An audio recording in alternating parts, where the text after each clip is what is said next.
हमारे साथ अगली दर्शक है सना, मुंबई से मौजूद है। नमस्कार सना, बताइए कुछ आप टैक्स के बारे में जानना चाह रही थी। या गुड इवनिंग।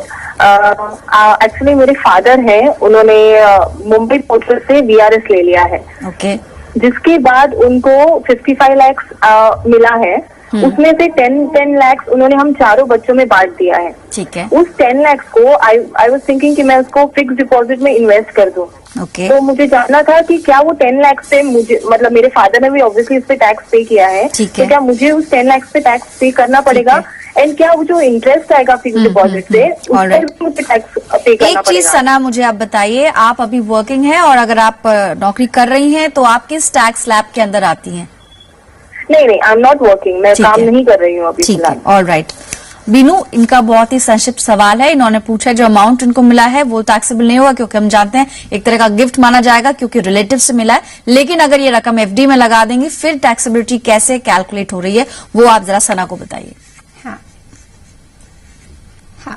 सना, ये कोई भी गिफ्ट आप जो 50,000 से कम अमाउंट का रिसीव करती हैं वो एग्जेम्प्ट होता है, लेकिन 50,000 से ऊपर का कोई भी गिफ्ट जो है उस पे टैक्स लगता है।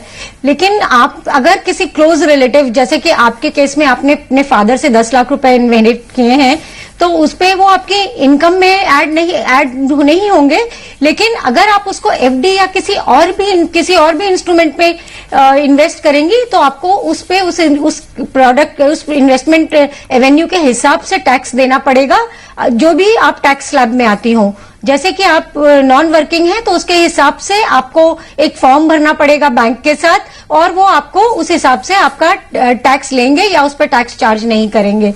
ये देखने वाली बात होगी फिक्स डिपॉजिट्स के केस में। चलिए ठीक है, तो आप जहां से जाना चाह रही थी, FD में अगर आप डालेंगे 15G फॉर्म है वो आप जमा कर सकते हैं, क्योंकि जैसे आपने बताया आपकी कोई फिलहाल आय नहीं है, काम नहीं कर रही है, तो 15G फॉर्म दिखा के आप TDS एटलीस्ट आपका नहीं कटेगा। फिलहाल एक ब्रेक के लिए रुक रहे हैं, बीनू से बातचीत हमारी जारी है, लेकिन ब्रेक के बाद जब हम लौटेंगे बातचीत करेंगे माइनर अकाउंट की, यानी कि बच्चे भी अब अपना खुद का खाता खोल सकते हैं। कैसे बचत की आदत बताएं ये हम जानेंगे बीनू से, जल्द लौटते हैं।